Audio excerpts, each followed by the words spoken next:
Well, hello everyone, and welcome to Guitar Tales. This is another special bootlegger episode. Chuck Wilson, thanks for joining us. Thank you. And Appreciate it. Scott, oh, absolutely. And Scott, guitar assist Engle, Hello welcome. again. I'm back. I got So, my so I the got way my this lucky episode, shark here. oh, I like your Lucky Shark. So, what happened is it's a Friday night that we're taping right now, and we're already drinking. We're playing our guitars and we're chatting, and I just said, let me just start recording right now because that's all our show is. It's just people chatting and learning about each other. And on this special episode, Bootlegger, one of our sponsors for Guitar Tales, you've got some good stuff going on, Chuck. So why don't you talk to us? Show us what you showed us before we started taping, which is pretty cool. Oh, well, this is just one of my favorite things that there you go. There you go. I am proud of. You should be. It's just a 606 tube, and I had these made for me in China, and because you can only get tubes in China, and this is cool. They stamp bootlegger guitar on it, so I just think Love it's. it. I don't know why I'm fascinated with tubes because when I was a kid, like if your TV broke, you would go to the market, you'd take out the tubes and go to the market and actually test the tubes. The tube tester, yeah, they had it Yeah. at the very first pharmacy I ever worked at. And yes, I'm a real pharmacist. And no, I haven't got my COVID shot yet, but I will. There was a big giant tube testing machine right there That in was the awesome. pharmacy. Yeah. And it still worked. So I was, as a musician, I was bringing my tubes there to test it. Yeah, the tubes fascinate me. The more I read about them, the less I understand. Oh, God, yeah, there's a lot going on in there. As a little kid, my dad had an old Bogan amplifier, and he didn't know it when he bought it, but he had bought a classic, and I mean a stereo amplifier when the stereos, you had the preamp, the amp, and the tuner separate. But just the idea of tubes, there's something so much warmer, and I see you have the beautiful Bootlegger 1530 behind you. Oh, can you see it? Oh, Yeah. Yeah. And I've got mine over here too. Yeah. I love it. Man. The sound is just gorgeous. Yeah, man. Very proud of it. It's our first, like my background is I was building amplifiers out of different companies in China, and they were good amplifiers and really good people to deal with. But then I decided I wanted to no longer build guitars and amps from China, and I'm focusing only on my partner in Korea, Ken Kim. So This is the first amp that Ken and I developed, and it is a 606 tube-based amp, both 15 and 30 watt, and you're familiar with it. It's got two channels, a clean and a dry dirt channel. That's very cool that you could change the wattage because that's huge. I mean, depending on what venue you're in, you need to saturate tubes with power, right? So the idea is if you don't need it super loud, you can dial down the wattage and then saturate those tubes by cranking up the gain or whatever. Yeah, and that's the beauty of a tube, exactly. And the gain switch should do, pot dial should do something, right? I mean, it should change the way the tubes react and the sound they make. I find a lot of amps today, they're almost useless. You turn the dial, nothing happens.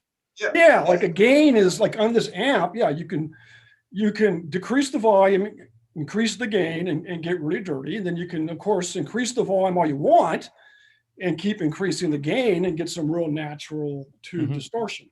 There is so much warmth because I've been cranking this thing, and the volume can be crazy if you want it, but it sounds great at lower volumes too. And I forgot, what kind of speaker did you put in here? Is it an Eminence? I don't remember. No, I believe it's I can't see it, but it's a Celestian.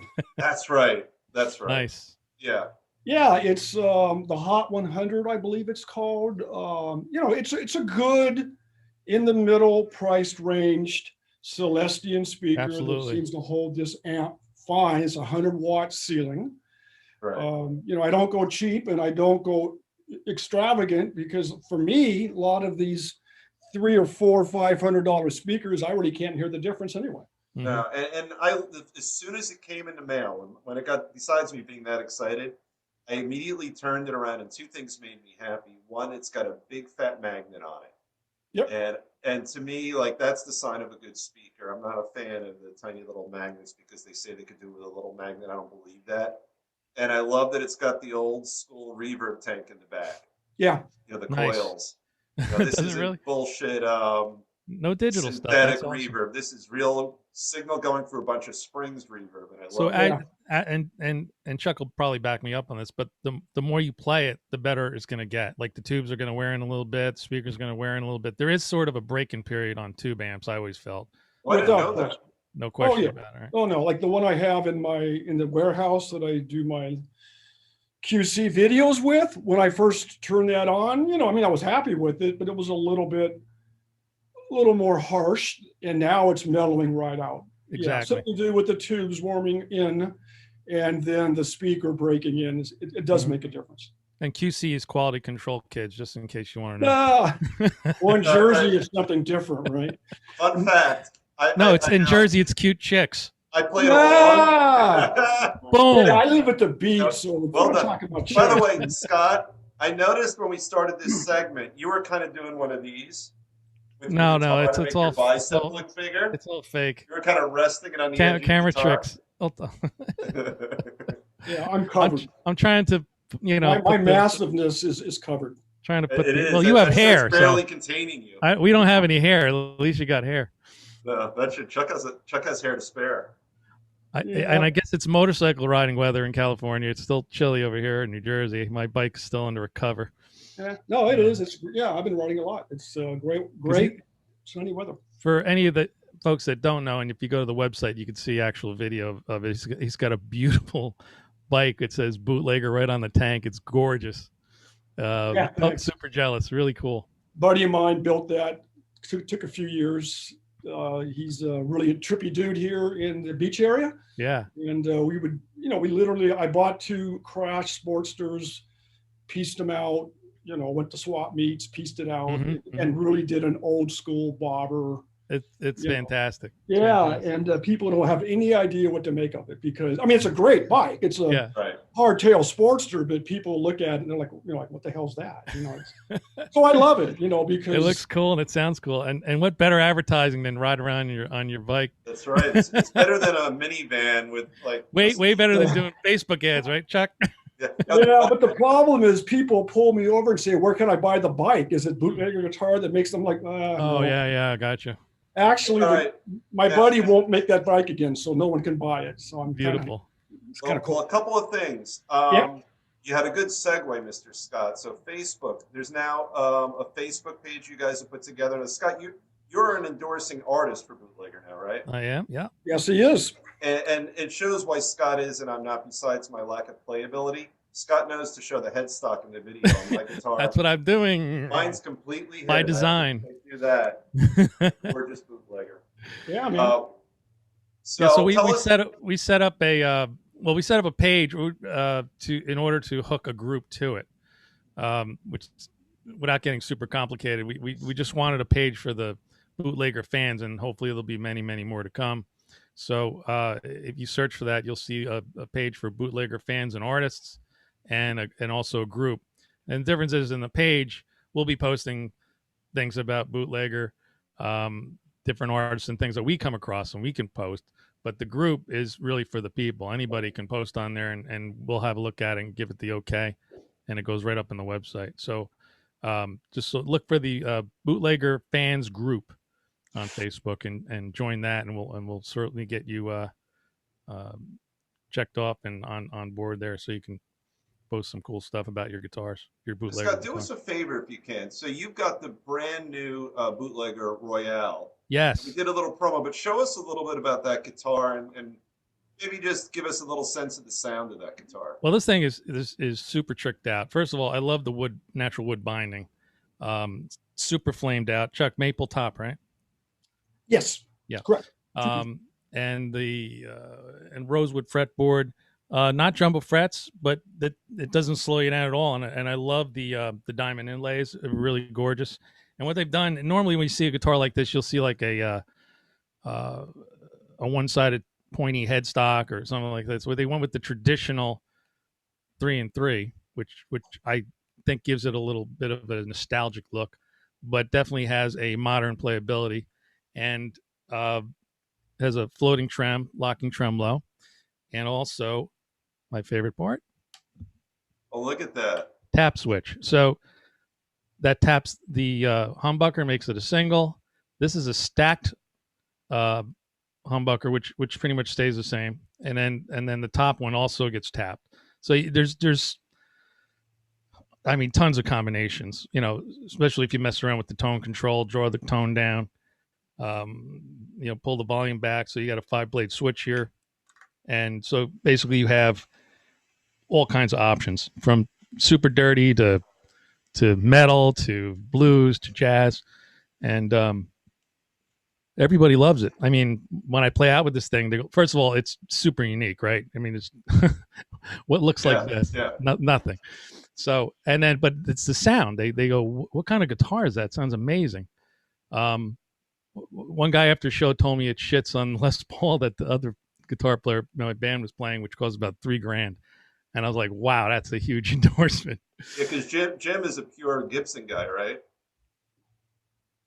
Yes. Yeah, Jimmy's got a whole bunch of stuff, but that particular day he was playing a really expensive maple top Gibson, and they were just blown away. So that particular show, because you had to buy tickets for and stuff, where a lot of our musician friends were there, so all the guitar players were asking me questions. So I had my bootlegger mask on, and talking about I was like walking advertisement. So hold on a second. How screwed up is that? Huh? I'm not. So I have it plugged into like a dirty channel here.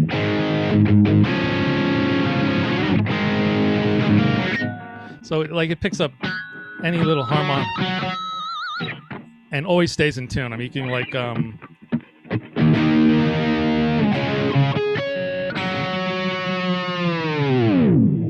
that's all let loose, right? Perfectly in tune. Wow, look at that. I mean, you can literally do whatever you want to this tremolo and it stays in tune. That sounded like a Moog synth when you did that. Sort of like a little Van Halen. We were learning a new Van Halen song last night.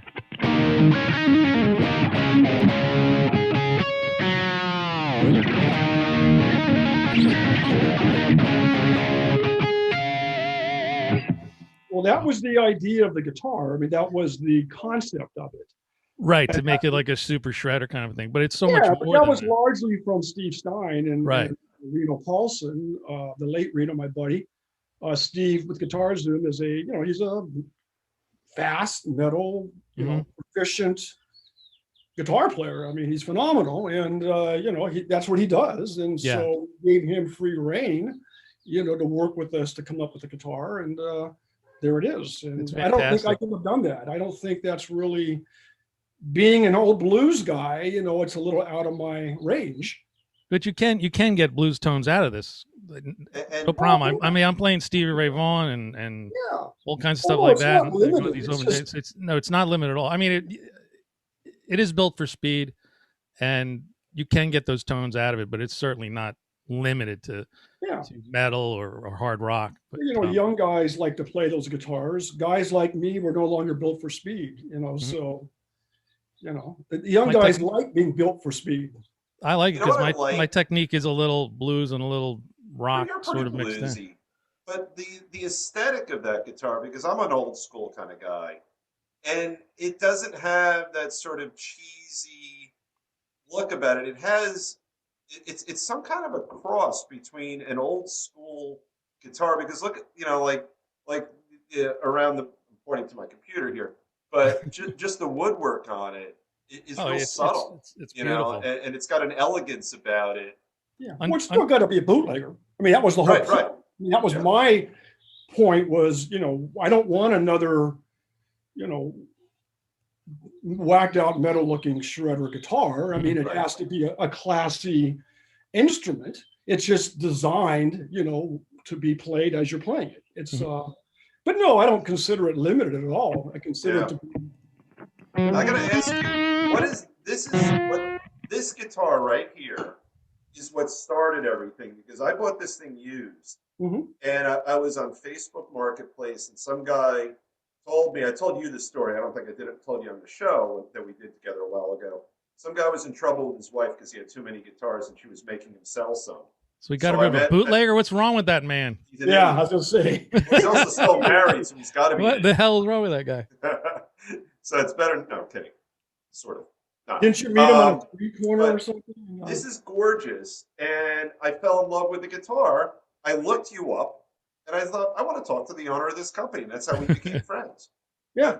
This is how old is this one, and what model is this? And I look at the heads like it's That's sort the of telling Hounder. me. Yes, the Hounder Generation 1. Ah. And one of the first 3 guitars that I designed. The guitar, the name came from Hound Dog Taylor, Right. the 6-fingered bluesman. Mhm. And so he had a guitar called the Hounder, and I thought, well, it was kind of like an elongated body guitar. Yep. So, I took that cool idea and turned it into that guitar, simplified it, modernized it, and turned it into something that's a classic guitar. It's got such a nice design, the tone with these 2 P90s. It's got such a nice tone about it. I love how old school the P90s are on it. Yeah, I love these. My newer guitar from you back here, the top pickup is a P90 on it too. And it's got such a nice, warm kind of sound, and it's still got the twang. I can do mellow. Yeah.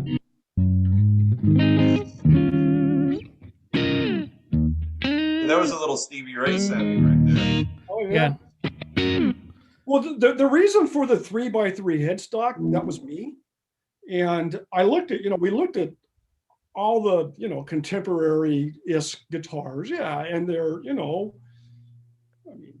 dagger-looking headstocks and everything. Yeah, reverse headstock, which is fine. I mean, I never got the idea, besides maybe the aesthetic look of a reverse headstock on a guitar that's locked. Right. The idea of a reverse headstock is, of course, that the low string is longer, and longer is better for bass, right? So it's not me.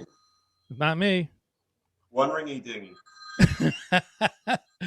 Me. God. Sorry. My phone's on silencio. Well, if you look at the headstock, and the reason why I stick with that, let me turn this off. Jeez.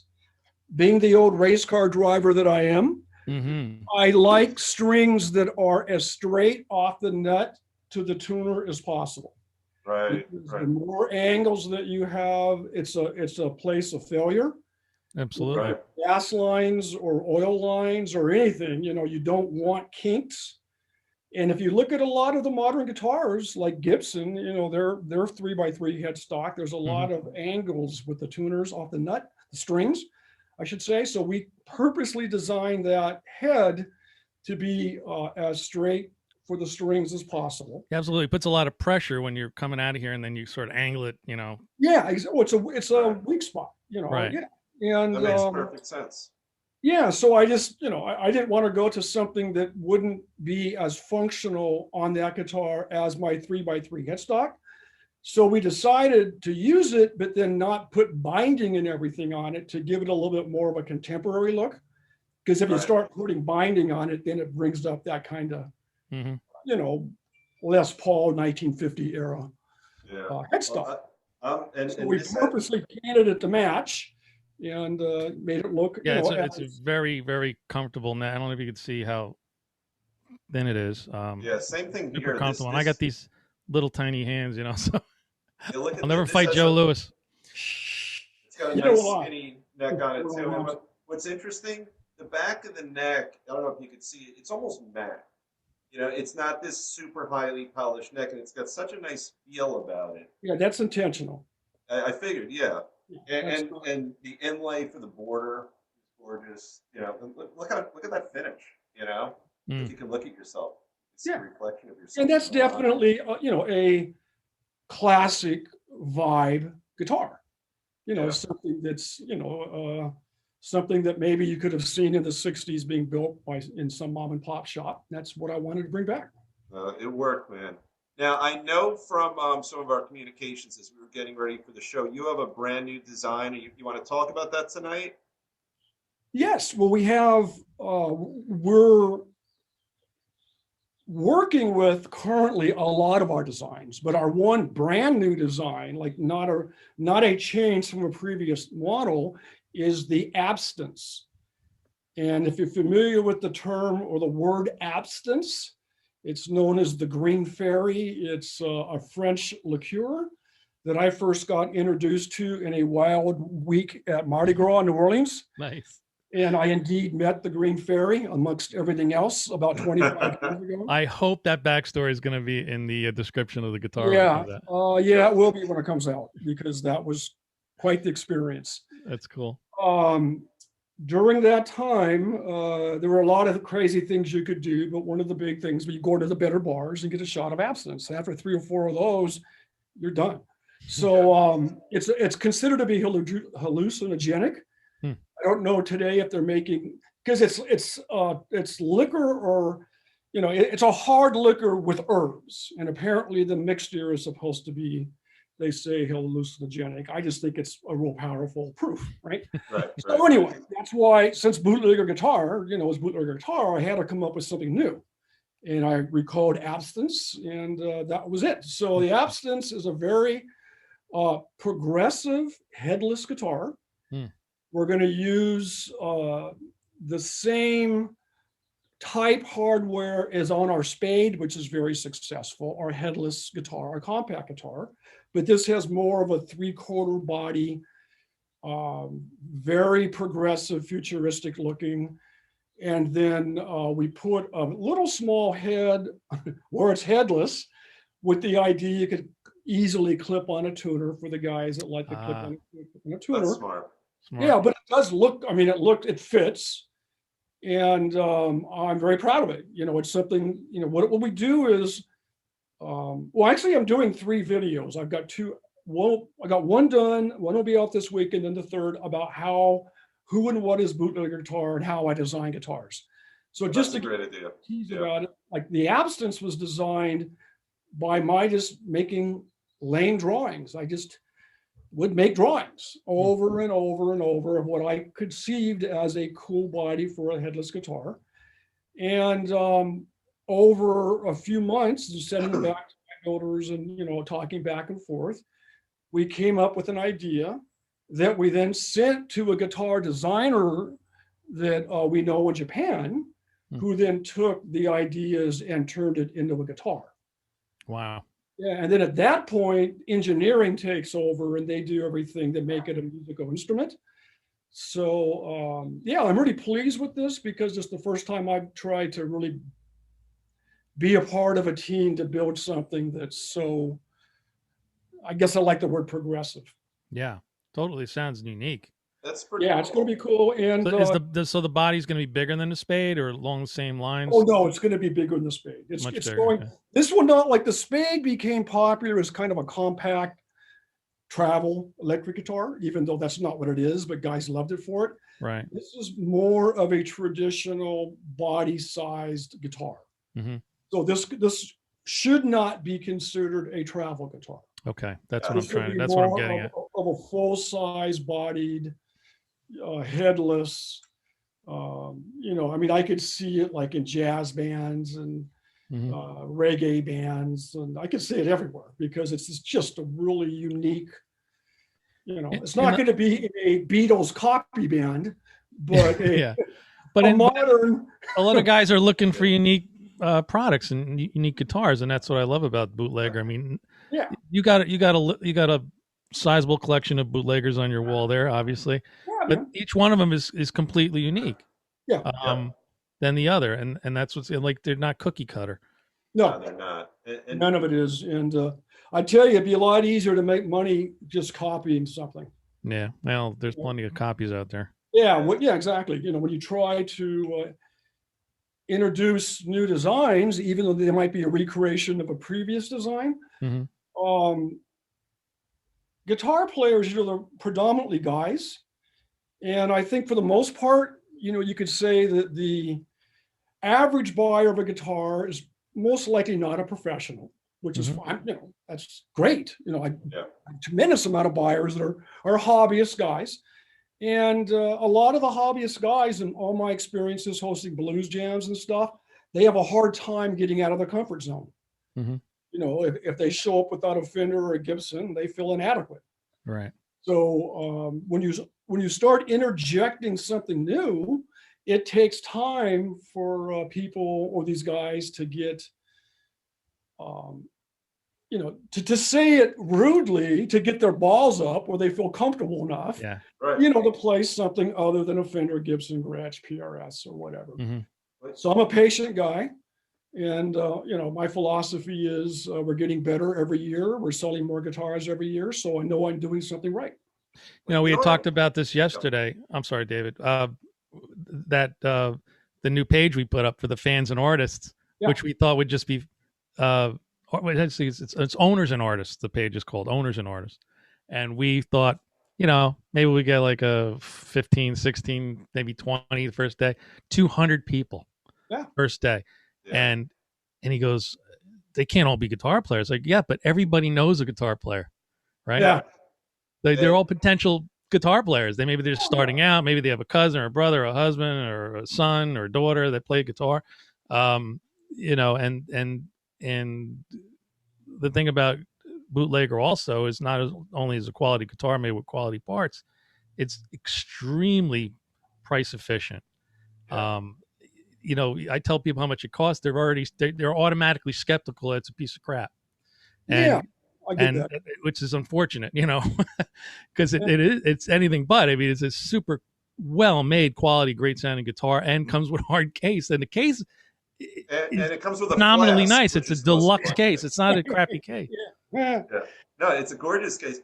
And the thing that I, if I want to impart anything tonight, is that Bootlegger is a community. Yes. It really is. You go to the website. I'm honored to be on it. Scott colorized my guitar in black and white in me. I feel like a fake rock star on it, which is fine. But it's a community, because what I love about Bootlegger is, you listen to Chuck. He's putting quality, creativity, and originality into every guitar he builds. And for people who are appreciative of those three things, this is a used guitar. I didn't buy this from Chuck, but I love quality and I love originality, and of course tone. That's my favorite thing. But like the page. That's when you and I both talked at the same time, Scott. We were literally about to say the same thing, which is that page that you guys have created together. How do people find the Bootlegger page? You just search for Bootlegger guitar and they should all come up. Okay, good. Yeah, and it's like is it called a fan page or a fan group? What is it? Yeah, the group it says fan page or fan group. It's really nice, and I love the smallness of it. I mean, here's the best example of how accessible Chuck is. Anyone listening to us, when's the last time you bought a guitar, enjoyed the guitar, and thought, I'll call the owner of the company and become that person's friend? And yet, look at the three of us on right now, because that's exactly what happened. Well, he get every guitar you send out, right, Chuck? Maybe everyone, maybe not everyone. I don't know, but it looks as though as every time you have a sale or a product going out, you sit down, you do your little quality control video. Yeah. Well, my goal is every time. I do feel that sometimes, just for life reasons.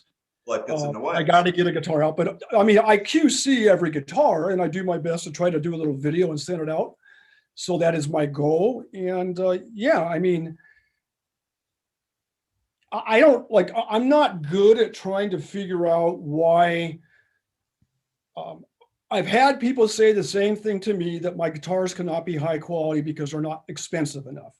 And I acknowledge that that's how some people feel, but I have a hard time really understanding it and responding to it or dealing with it. So I just keep doing what I'm doing, and I can't spend time on it. I've literally gotten the same thing today with on my website, guitarmasters.com. Somebody goes, "It's a scam." It's a scam. Where is that coming from? Why do you? That's a good sign. If it's so good that people don't believe it, that's a good sign. But here's my response to that: put your fucking hands on one of these things, because you feel the quality. Like I'm an average, so I'm that part of your audience, your demographic. I'm not a professional guitar player. I'm a very, very amateur guitar player, but I enjoy playing and I enjoy the instrument. I hate bad quality, and I enjoy and appreciate good quality, and that's why I called you that day, because Yeah. I couldn't believe I got this guitar for whatever I paid for it used, and it wasn't horrific as a price new, because I looked it up before and after I Well, bought it. here's how I would explain it. It's called marketing. I don't spend a lot of money trying to compete with these big guitar companies because it would be impossible. Mm-hmm. So I figured a while back, the best marketing is just to get my guitars out in the player's hands. Mm-hmm. Absolutely. And the best way to do that is to say, okay, to me, $700 is a chunk of change. So I'm not going to say, I realize compared to a $3,000 guitar, 700 sounds pretty attractive, but I've never lost fact that $500 to $700 is still a chunk of money for people, right? Yeah. So I believed and I feel that by selling guitars, getting them out there at a price that hopefully more people can afford them, that is my marketing. And then they start talking about it, and with social media, I believe that's why Bootlegger grows every year. You've got to be right. And let me say this. You've got other things going on. I want to talk a little more about the amp before we're done, but what other projects do you have coming up? We're introducing 2 new pedals, both a drive and a distortion, that are both 12AT7 tube driven, which turns me on because I love everything tube, right? Analog. So those are coming out. I have some surprises coming out with new models off of my old designs, like taking some of my solid bodies and making them semi-hollow. Just to continue. Like that bad boy back there, right? Right. Well, the single barrel will remain the single barrel forever, except for the 3x3. That guitar will remain that guitar as long as I am Bootlegger Guitar, because that is irreplaceable. Oh, I'm in love with that guitar. Yeah, some of my other solid bodies. Well, for example, the black rye, very successful, but I'm making a version of it that's semi-hollow body with the Bixby. So we're just coming out, we're coming out with things, trying to offer a little bit more variety with our styles. And there really is a guitar for everybody up there. And I encourage everybody to either go to Bootlegger Guitars, guitar, right? Not guitars. Yeah, guitar. Bootleggerguitar.com and have a look at the lineup and the stories and the players and the pictures. I mean, it's quality from the tuners, the Grove tuners, right up to the Diodario strings that go on the guitar, right? People put their ship. Yeah. I mean, they are not skimping. Trust me when I tell you. And I played thousands of guitars, and this thing is amazing. Thank you. Gorgeous. They're absolutely gorgeous. You know how my team came together with the name Bootlegger Guitar? Yeah. How? I hired, a talk group of 20 people, brilliant, bright minds that were all in my head, drinking whiskey late at night while I'm on my computer. And I checked, I was just curious. I wonder if the word bootlegger is available for a guitar company. So I checked Bootlegger Guitar, and lo and behold, no one was using it. No, nothing came up. Well, by the my way, brilliant focus group of 20 people in my brain and whiskey said, oh, I can buy bootleggerguitar.com for $50. Well, Guitar Tales, the very show we're on right now, I wrote down about 10 or 15 names, and I came up with Guitar Tales, and that was available. Same exact thing. It was just an available name. My dear friend Pat Mullen came up with the word Guitar Assist. Yeah, and many, many years later, when the internet started getting hot, I said maybe I should trademark that as a goof. Yeah. And sure enough, it was available. I bought the .com and sat on it all these years, and just this year now I made GuitarAssist.com. That's funny. Right, Scott, if people want to take a look at the bootlegger guitars on your site, is it Guitar C or Guitar Assist? GuitarAssist.com. Yeah, they're all there. There's actually we have a special spot just for bootlegger stuff. Perfect. with some videos and my review of this very guitar right here. Yeah, that's right. That was a good review you did. So I could hang with you guys and talk all night. We generally try to limit our Zoom shows to about a half hour. I have no idea how long we've been going. I do know that I'm 3 glasses. 43 minutes and 28 seconds. There you go. It flies. And I'm going to keep And going. California time, that's like 9 hours. It is. It is. All right. Let's before we wrap up, let's do a toast. And by the way, you got your Bada Bean. I know you're an endorser Yeah, for I just Bada started. Bean coffee. I know I'm drinking coffee. I'm all shaky. Oh, that's right. You got an endorsement. Yeah, here we go. Let's do a toast. Wait. Right up to the camera. I did a video with my buddy Mark Fichette when we introduced the 1530 amp, and we were drinking whiskey out of sake cups. I got so nice. out of that. I still have people today giving me. I love it. You know, like. Oh, it's All good right, guys. stuff. Cheers. This is fabulous. Cheers. Cheers, man. All right. So look for the new pages on Facebook and the group on Facebook. Just search for Bootlegger Guitar or Bootlegger. Thanks for the help Guitars. on it, and I appreciate it. Yeah, no problem. Absolutely. Man. You guys have a great night, and we will see you with more great shows on Guitar Tales. Thank you both for joining us.